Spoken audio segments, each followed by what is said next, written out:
when I played in Israel. I played in Mount Galilee, in the Palestinian village. They hosted me, man. They hosted me up. They were in tears. These are young people. They said, "Oh, your flute from Cambodia sounds just like our flute." And the connection of the sound of the flute, right away, they don't even know me. So through music, from all over the place, there's similarity. There's a feeling that connects us all.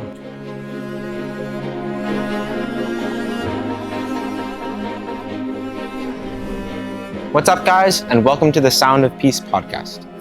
I'm your host, Riley Miner, and I'm here with Khmer Rouge survivor and musician Chorn-Pond. The Sound of Peace podcast is a podcast where we'll discuss how music and the arts can heal, connect, and rebuild trust between communities who have been through challenging times. An, how are you doing today?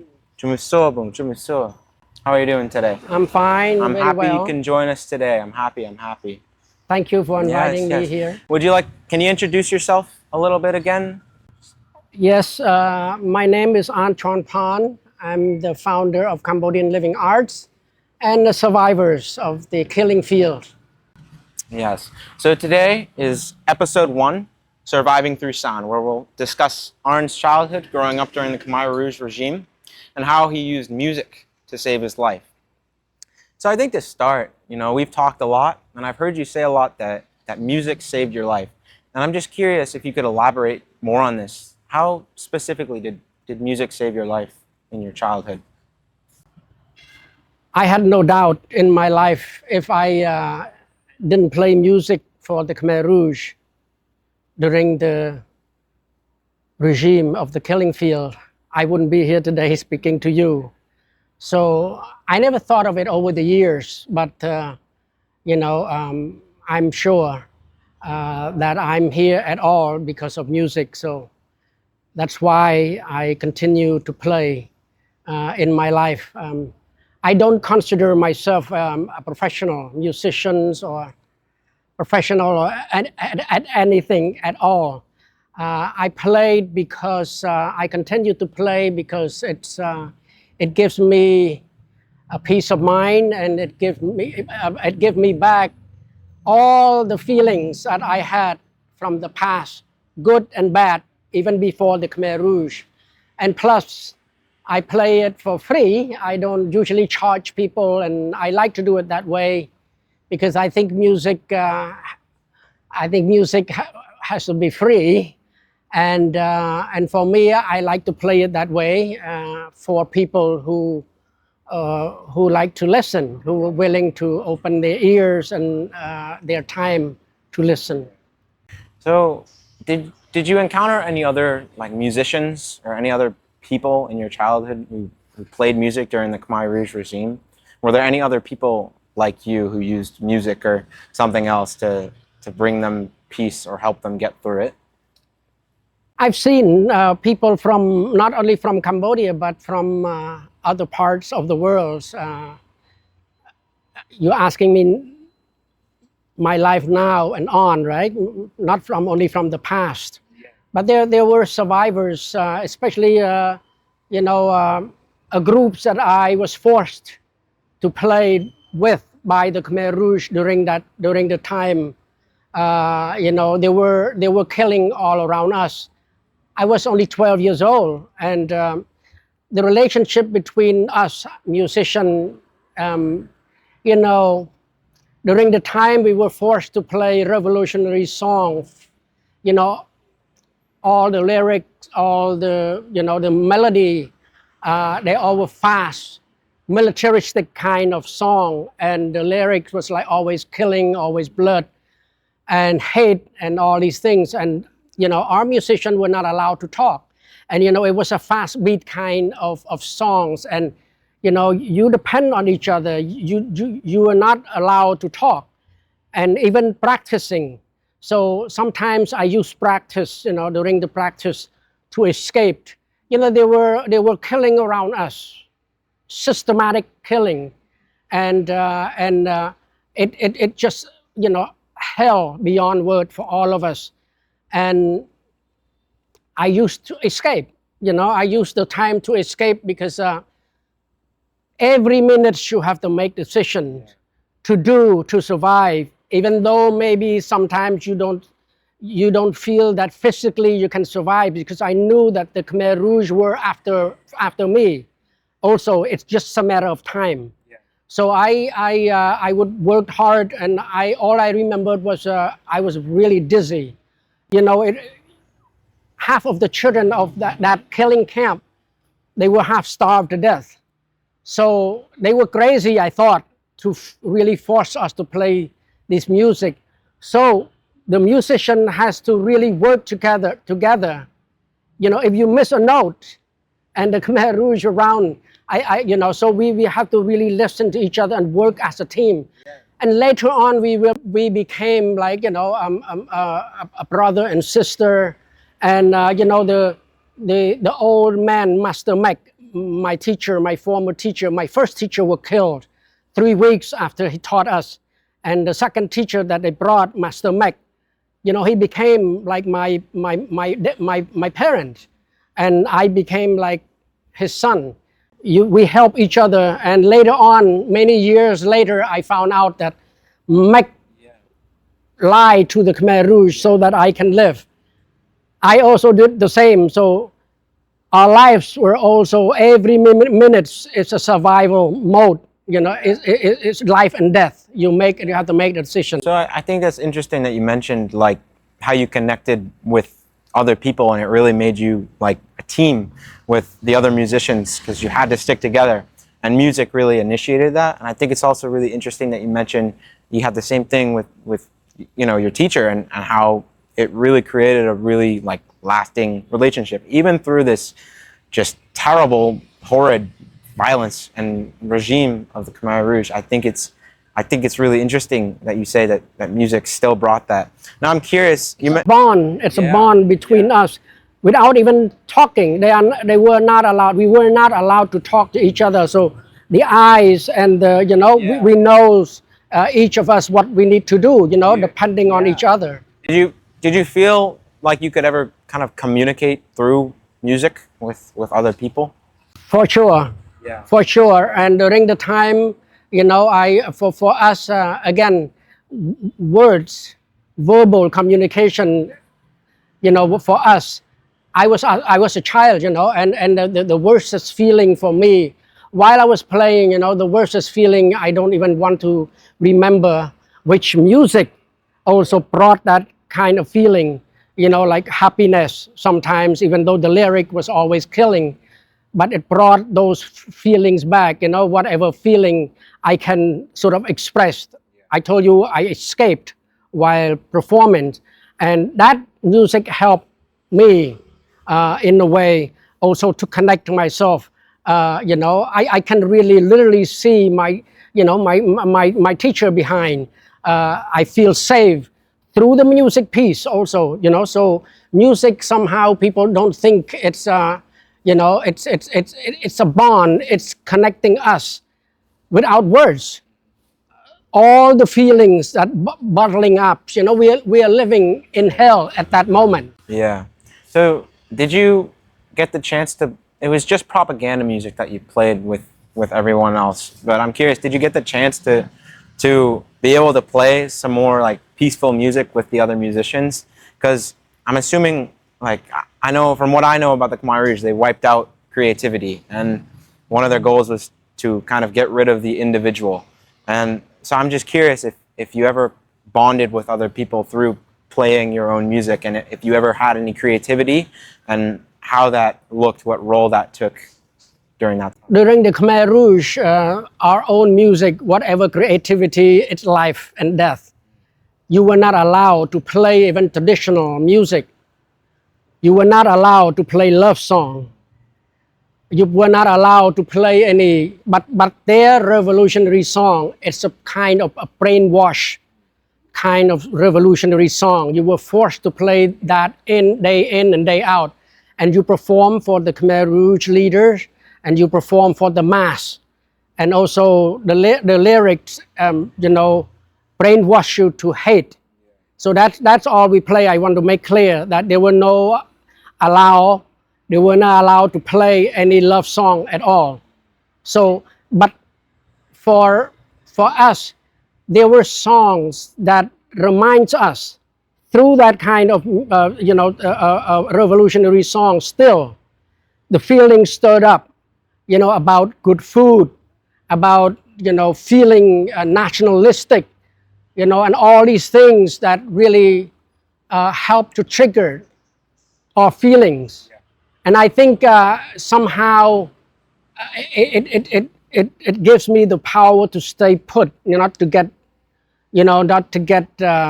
angry and cannot control myself. It put me in place. That's probably the power of music that brought all this feeling. Do you remember any of these songs specifically? And would you be willing to play one? I think I played. I didn't think you asked me to play the Khmer Rouge song. I didn't sort of prepare, but of the ones that kind of made you feel peaceful, or maybe you connected to others with, or this one is not so melancholy. If you play it with the flute. I started with the Kim, my other instruments that I started during the Khmer Rouge, but then I picked up the flute later. And the flute in Cambodia, we passed on through oral, from master to student. We don't have any written down or anything like that. And this particular song, I think it's not too melancholy, but it's not too sad or love, but it's a song that accompanied by traditional dance, which it's more hopeful in a way. So I think it's very much fit to where we are at now, what we are doing right now. So I'm not sure about the name of the song, but this is how it goes.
Thank you very much. I appreciate that a lot. I think, were you able to play that? Did the Khmer Rouge, did they allow you to play that? Nope. This is a traditional, Khmer traditional song. I think it talks about young girl dancing, traditional dance that depicting and appreciating the spirits of Cambodians' ancestral, achievement, like environment, and especially temples like Angkor Wat. And the traditional dancings are depicting those Apsara women, the heavenly dancers from the heaven. So it's beautiful kind of song, even though it's not love song, but it's beautiful. It reminds you of heaven. Of course. Yeah. So I'm curious, I have one more question about your childhood, and then we'll move on to more after that. But did you ever see your music have an impact on other people? And I think specifically I'm curious about the other soldiers, because a lot of the soldiers were also children, if I'm not mistaken, right? So I'm just curious if you ever maybe inspired some people, or kind of made them think, or if your music really had an impact on any people around you during that time. For me personally, I had played for people especially young people in America. I see the power and the impact on the young people in America in high school, junior high schools, and also around the world. For example, I got standing ovations, humbly, I should say, and I was confused why they liked it so much. I think especially in America when the movie Titanic came out, and I think there are more similarity in feeling, more similarity in music among all of us. Like the lullaby, Bombay, one of the particular songs that I play, and I found lullabies in every country, in every village around the world. For example, when I played in the high school, some kid told me that they use it. It sounds similar to, the flute they played in the movie, the Titanic, but it was like Irish flute. But that's how you promote it, and they accept it because of the music and the feeling they connect to me through that particular song. The same way when I played in Israel for the Jewish family, and I played it in Mount Galilee, uh, in the Palestinian village. They hosted me, man. They hosted me up because they said, they were in tears. These are young people. They said, "Oh, your flute from Cambodia sounds just like our flute." The melancholy and the connection of the sound of the flute. So right away they don't even know me. So through music, from all over the place, there's similarity. There's a feeling that connect us all. So that's and I don't know. I mean, they probably would pick up a flute, or they would be later on. Recently, I went with the Khmer Magic Music Bus. The part of the Cambodian living arts activity. Recently, we went to the border, to the refugee camp, where I played for the kids, the young people over there, for the children over there, and I reminded them, I knew how it was for me. It's just a horrible feeling just to hear a bomb drop near you, and seeing the sight of disemboweling people's body, and people running off like their spirit went off from their body, and screaming with terrifying sound. And we went there to the border. I think you were there, and I just said something. The Cambodian children, their attention now, their attention span is very little also, and I could hear the pin drop, with these children in that refugee camp. When I say, now just I will play a song for you, and I know it is because I went through the same thing as you did 35 years ago. I couldn't believe I came back to see the same thing. But now you take the rest, take a little rest from the bomb, from hearing the bomb. I will play music for you. We'll play this song for you. It was quiet, and I didn't hear anything, anything at all. And while I was playing, I can tell that they were hooked on this. So I don't know. After this 5 minutes, maybe those kids will pick up a flute, or will wanting to play a flute later in their lives. I don't know. I think that's really interesting to hear you say how much it connected you with people you had never met, especially when you mentioned, your time in Israel, and this is a completely different culture across the globe, and yet just by playing flute, it connected you guys so much. And your time at the refugee camp, how it impacted these children, maybe made them feel similar to you. I am feeling that they were so smart, kids in Israel, kids in Palestinian kids. different young people who went through around the world. Like during that time was apartheid in South Africa. I went there and we hold hand after I played my song with Archbishop Bishop Desmond Tutu was there, and we hold hand and sing in unifying. And I think these young people sort of they didn't want to hear people talk, you know, uh, especially arguing, like a bomb when people arguing, wanting to be right, to be wrong. And the argument is like a bomb, it's like artillery. They probably had enough of that and they just want to hear music, a beautiful music that you play from your heart. That was all probably. So that's power of the music. So you mentioned time spent in Israel, and I'm curious in the past 3 to 4 decades. I know you worked with Amnesty International and some other organizations centered around human rights, but I'm curious to know how really you've seen yourself impact communities and also people just across the globe in general. I think, do you have any notable moments or things that you really noticed in places around the world and how you were able to connect with people regardless of cultural boundaries or differences or anything like that? That's very clear to me with the power of music. I was volunteering by the request of ex-President Jimmy Carter, who wrote me a recommendation to go to Brown with his daughter. He was alumni to Brown also because he was impacted at least through my speaking, also through my flute playing a lullaby at the Carter Center.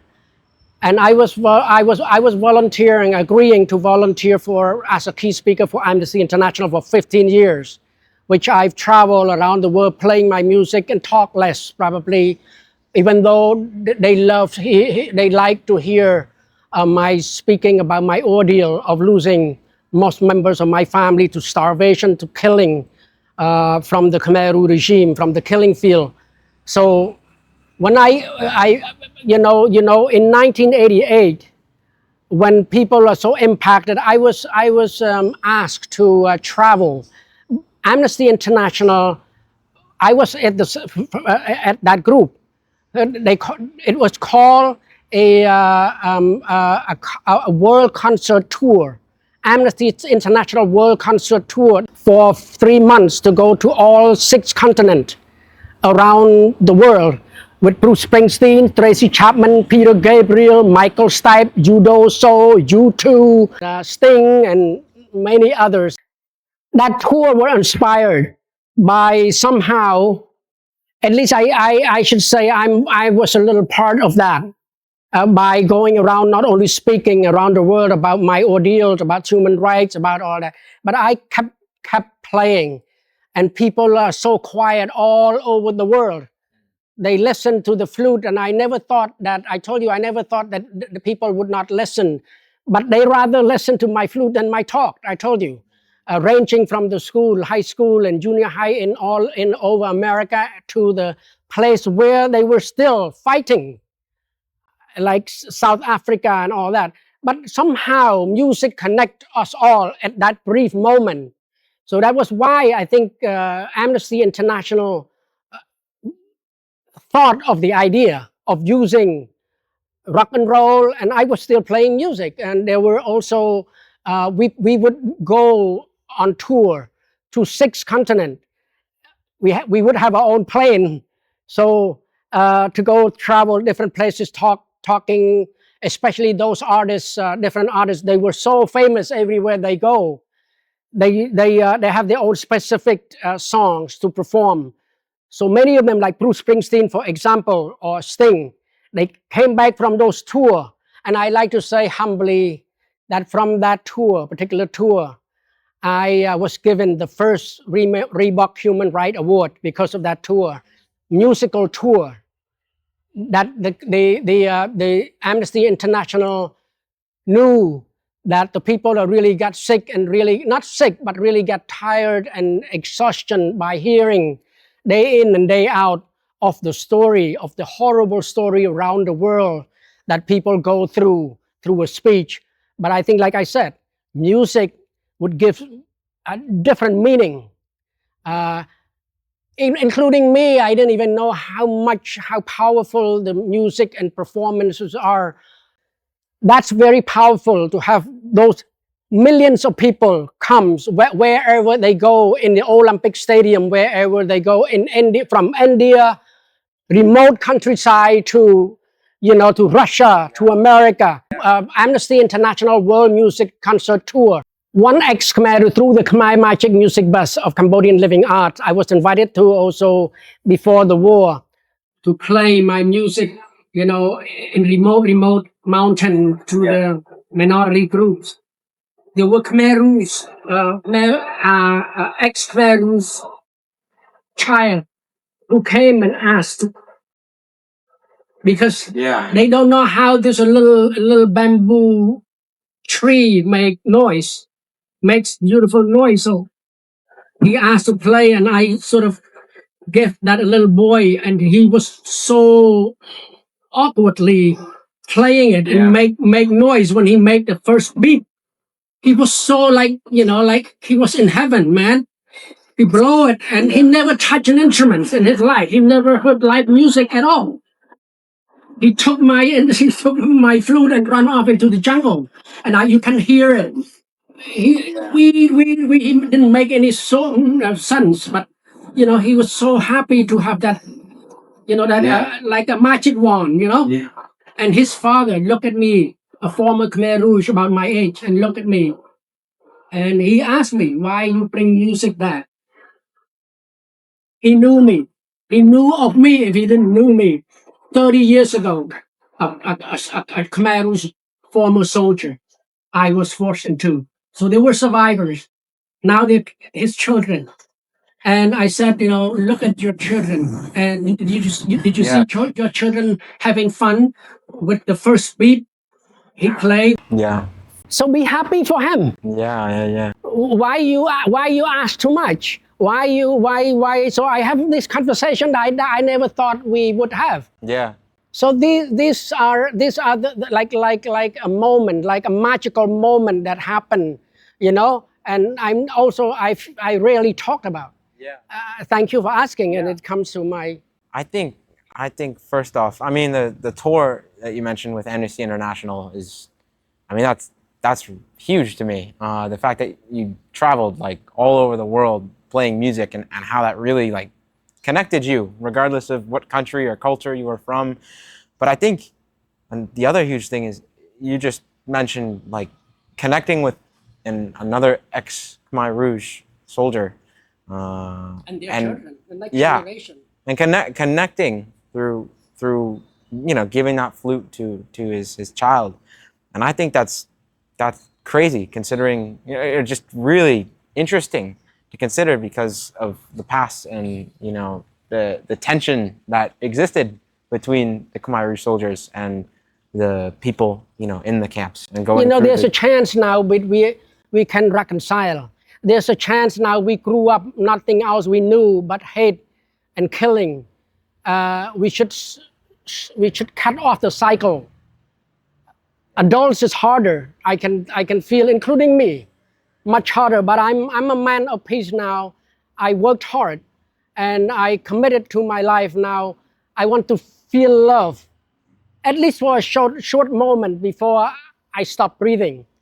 At least to feel that connection, if not love, complete love at all. And I would like to tell the adults, it was hard for us hard for him, not to get angry at each other, because we always argue, and argue is always want to be right. We have so much pride as a man. We don't want to give up our pride, and we argue, always want to be right. Somebody else always wrong. Whatever we believe, whatever we want to, take control of. Let the children feel the love, and they will grow up loving. Very simple, very simple.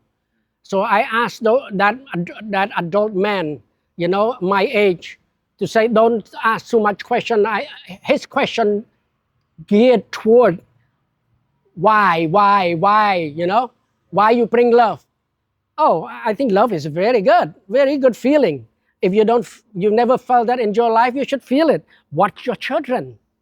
You can learn something from him, not to control him. What his heart that you are given to, your parent giving to your child, the heart that are really pure. He doesn't argue wanting to be wrong or to be right. He just felt that magical moment that someone give them a flute, give him like a magic wand that he can blow. He can use his wind from his heart that you give to, and be free to make some noise in that small piece, not to continue to give him guns, or to give me guns, So that was it for me. I can declare I'm a child of war. I've seen so much, I'm a man of peace now. It's not easy coming back also to a place where it all happened, and I congratulate myself warmly by committing to come back.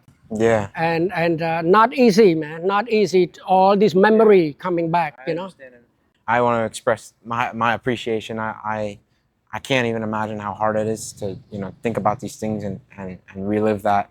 But I think it's also so important because we have so much to learn, and I think the amount of perspective you have and can offer towards this is it's a very large amount. And it's just, I mean, hearing you talk about how through music you were able to break down these walls that were built, were organized and built by the Khmer Rouge between you and other people, and you broke it down through music. Regardless of killing, of hatred, music was how you broke past that, and I think that is just absolutely amazing. And I think I'm curious, these experiences are unlike anything I've heard, and they're extremely valuable and extremely unique. And I think I'm curious, how has it changed how you view humanity as a whole today, and how you look at that? For me, I'm a man of peace now. That's my work, my commitment, and I hope it will be my spirit and soul. I want to give that to the children before my last breath. I do that personally, a person at a time, a village at a time.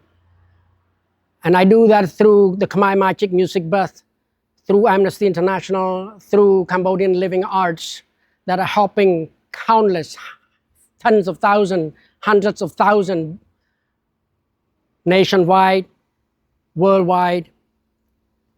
It boils down to me that music, the power of music, that's all I have. My story, that's all I have.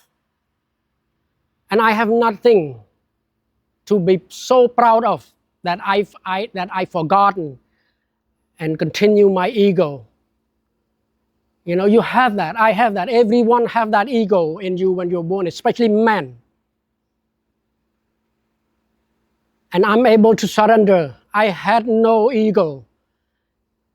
You cannot abolish it completely. It's still in your heart, the way I play. And if I can come close to that, I play now, I'm more happy to play my music free, to play my music honestly, to express myself honestly from the core of my heart. And I'll give it to people with my love through music, like I've done most of my life now. Not half of my life anymore. I used to say half of my life now, most of my life now. Love will conquer, love will win. Because the reason I give my ego away, I surrender my ego. And the way I do it, the way it comes out of me. It's the only love will win. And that commitment in my life, I've never turned back. With humanity, I see the same way. Stop arguing. The arguing is only, in time like this especially, you can hear it in all Facebook, in all YouTube, in all Google. You can hear it everywhere. The bomb drop.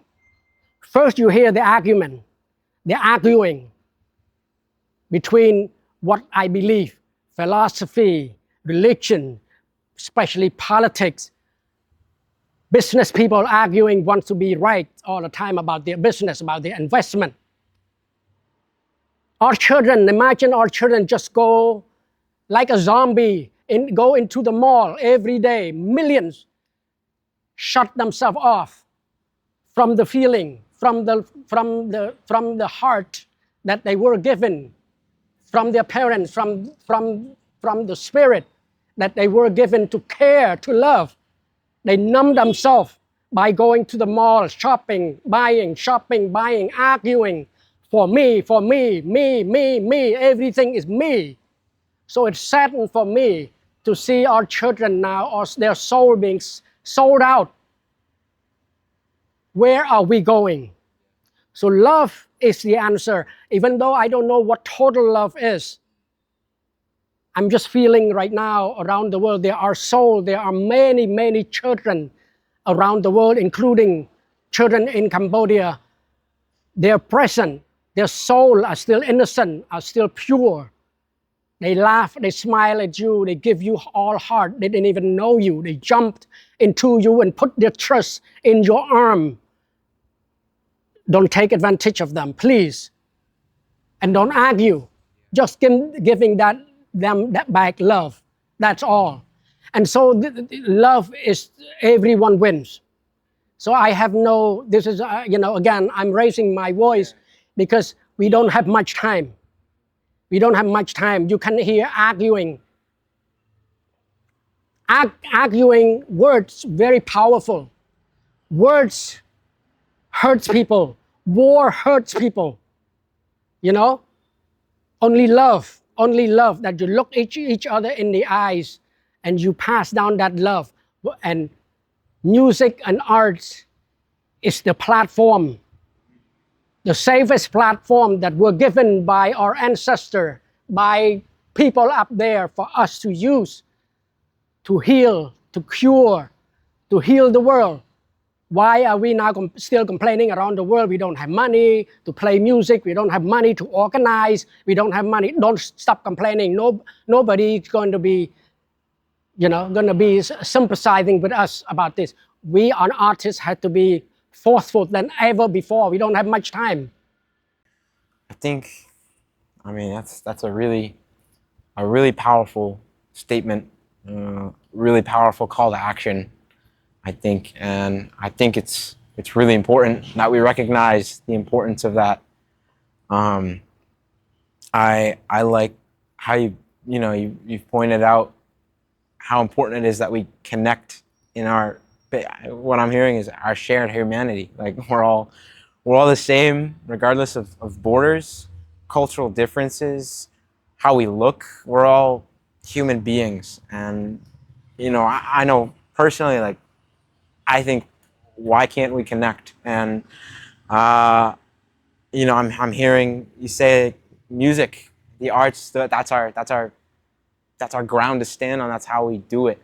It's how we base it, how we start it.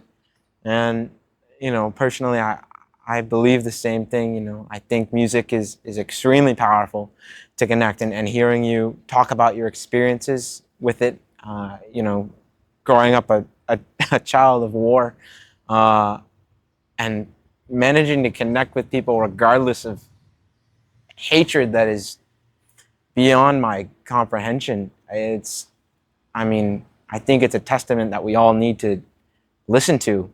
And I think if you can do it, anybody can, and everybody should. And I think we are all the same, and we need to be able to connect with each other and break down these barriers. And so, right now in the world, there's a lot going on. There's a lot of not so great things happening. There's a lot of war. There's so much hatred. People are arguing over money, this, that, territory, borders, and they're killing one another over it. And so I think, how do you think, I think you touched on it already, but how do you think we can use music to help decrease this conflict, this hatred, all of this war, this fighting? How do you think we can use music and really take action and use music to help decrease it? How do you? It's an urgent time for all of us, for musicians, for artists all over the world now. We have been quiet. We have been put down by what we deserve. Musicians and artists do not ask very much in this universe, to be heard, just to be heard. And then we carried on the suffering of the world in our shoulder. And people said, oh, you keep screaming, keep crying, nobody gonna hear us. So we have to put ourselves, we have to pressure, we have to come together now than ever before, with money or without money. And the people around us, war and hatred, all we know how to do is threaten each other. Nobody wins. Threaten each other, just get people ready, that's all. And music and art, really, it's no threaten, and why are not we invest in it? That's what we know is why. I have, as a musician, as a peacemaker, I have work to do. The people who argue about belief, they have work to do. They're not gonna listen to us. They believe, and people who argue for investment, they have their own work to do. Politicians who always, I'm a big man, and it's easy for us to be tracked into this, taking side. Very easy. Who will side with the bigger guy, who side with the smaller guy, who side with the richer guy, who side with the poorer guy, poorer country. And hear it everywhere. Where are we going? Hear it. For us to be neutral, for us to be the side of love, the side of non-threatening, which is music and art, performing anywhere, everywhere we go. So people, please, I ask also politicians, I ask also investors, I ask also gas seller, a gas company, whatever, wherever, war and making quick money, everyone will lose, including you, including your children, your future children. Love, non-threaten, the place where we should go. So I would beg you to think about this, not only for Cambodia, for everywhere in the world right now, to invest where your mouth is. I think that's a very powerful message, and I think we need to take that seriously. I think I was gonna ask why is it important that we build these bridges and division in society is ever growing, so why is it important? But I think we already have the answer. I think we don't have a lot of time. We're arguing over money, borders, the color of our skin, and we're letting ourselves be divided. And I think we really need to focus on what we have in common, which, it's a lot more than what we don't have in common. And so I think we need to start focusing on this. And music and the arts is our platform to do it. So I think that's a really powerful message, and I think we need to take it seriously. Thank you very much, Bu Am, Akuntaran. I think this was really powerful. This was episode 1 of the Sound of Peace podcast, Survival Through Sound. So thank you everyone for joining. Join us next week for episode 2.